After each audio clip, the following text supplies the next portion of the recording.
वामन भगवान का अवतार भाद्रपद शुक्ल पक्ष की द्वादशी श्रवण नक्षत्र। द्वादशी तो कल थी, लेकिन श्रवण नक्षत्र आज है। क्या आज ही है श्रवण नक्षत्र? श्रवण नक्षत्र में वामन भगवान का अवतार हुआ, इसी भादों के में द्वादशी को। श्रवण नक्षत्र के देवता स्वयं भगवान विष्णु हैं। श्रवणो विष्णु दैवत्यः।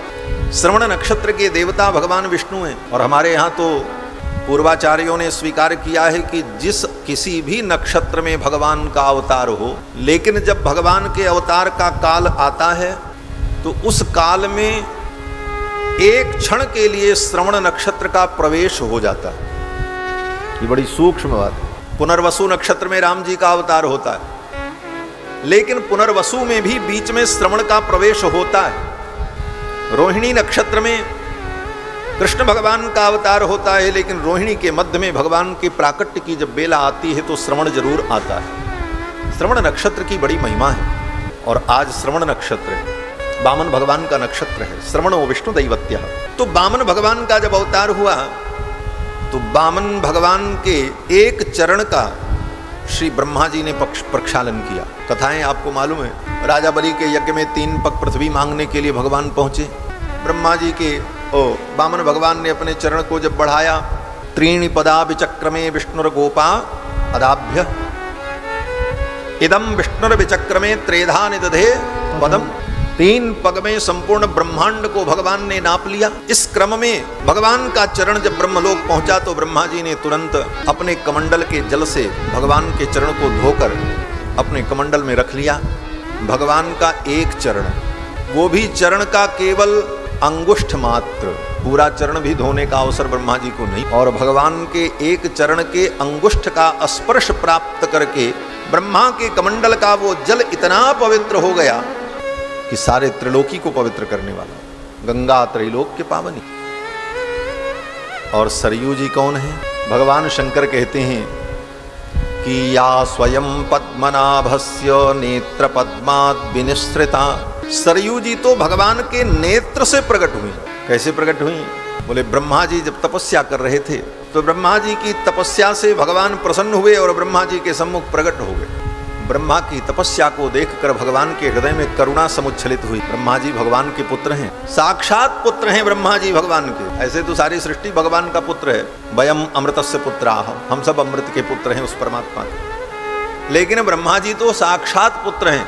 क्यों? बोले भगवान के ही गर्भ से ब्रह्मा जी प्रकट हुए। भगवान के नाभि से कमल प्रकट हुआ और उस पर ब्रह्मा जी प्रकट हुए। भगवान के गर्भ से ब्रह्मा जी का प्रादुर्भाव हुआ, इसलिए ब्रह्मा जी तो साक्षात पुत्र हैं भगवान। और देखो, हम आप भी किसी के गर्भ से पैदा होते हैं, लेकिन माँ के गर्भ से पैदा होते हैं। पिता के गर्भ से थोड़ी कोई पैदा हो। लेकिन भगवान के माता और पिता दोनों भगवान ही हैं। ब्रह्मा जी के माता और पिता दोनों भगवान, माता अलग नहीं। उन्हीं को माता मान ले, उन्हीं को पिता मान ले। ब्रह्मा जी भगवान नारायण के गर्भ से सीधे प्रकट होते। इसीलिए ब्रह्मा जी ने सबसे पहले स्तुति की तो भगवान से प्रार्थना करते हुए यही कहा, तुमेव माता च पिता तुमेव। आप ही माँ हो, आप ही पिता। ऐसे श्री ब्रह्मा जी महाराज भगवान के साक्षात पुत्र। और ब्रह्मा जी के तप को देखकर भगवान को करुणा प्रकट हुई और नेत्रों में प्रेमाश्रु प्रकट हो गए। भगवान नारायण के नेत्रों में जब प्रेमाश्रु प्रकट हुए और वो टपकने के लिए उद्यत हुए, ब्रह्मा जी ने देखा ये तो ब्रह्मद्रव है। ब्रह्मद्रव का मतलब ब्रह्म ही द्रवीभूत होकर के जल के रूप में प्रकट हो। बातें बड़ी रसमयी हैं। बोले महाराज हमारे आपके आंखों से आंसू निकलता है, तो वो क्या है? बोले वो तो पानी है। क्यों पानी है?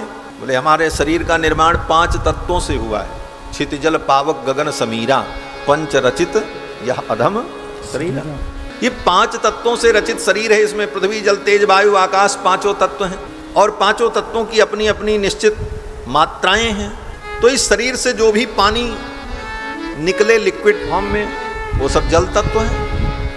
लेकिन भगवान के श्री विग्रह से जो अश्रु निकल रहा है उसको आप जल नहीं कह सकते। बोले क्यों? बोले भगवान का श्री विग्रह पंच तत्व का नहीं होता, वो तो शुद्ध चिन्मय होता, आनंदमय होता। क्यों? बोले आनंदमयोभ्यासात, आनंदमयोभ्यासात। वेदांत में आनंदमय शब्द में जो मयट प्रत्यय है, उस मयट प्रत्यय पर बड़ा शास्त्रार्थ है भगवान शंकराचार्य का, रामानुजाचार्य जी का श्री भाष्य आदि ग्रंथों में। तो कहते हैं वहां पर मयट प्रत्यय जो है वो प्राचुर्य अर्थ में प्राचुर्य माने अधिकता। भगवान में आनंद ही आनंद है और कोई तत्व है ही नहीं। तो भगवान का श्री विग्रह चिन्मय आनंदमय सच्चिदानंद घनमय, इसलिए भगवान के श्री विग्रह में जल तत्व, पृथ्वी तत्व, वायु तत्व, आकाश तत्व की परिकल्पना ही नहीं। किस प्रकार से? बोले जैसे सैंधव रस घनैव, उपनिषद यही कहती, सैंधव रस घनैव। जैसे सेंधा नमक, सेंधा नमक को सैंधव कहते, सिंधु देश में पैदा होता है इसलिए सैंधव, उसी को सेंधा नमक कहते। सेंधा नमक का कोई ढेला हो इतना बड़ा, अब उस ढेले में क्या है? बोले सब नमक ही नमक है, दूसरा कुछ है ही नहीं। जैसे सैंधव एक रस होता है, उसमें दूसरा कोई रस नहीं है, उसी प्रकार सैंधव रस घनैव। और सैंधव को क्या कहते हैं? नमक। और इसी से सैंधव शब्द से ब्रह्म का उदाहरण दिया उपनिषद में। इसीलिए आज भी साधु समाज में नमक को राम रस कहते हैं।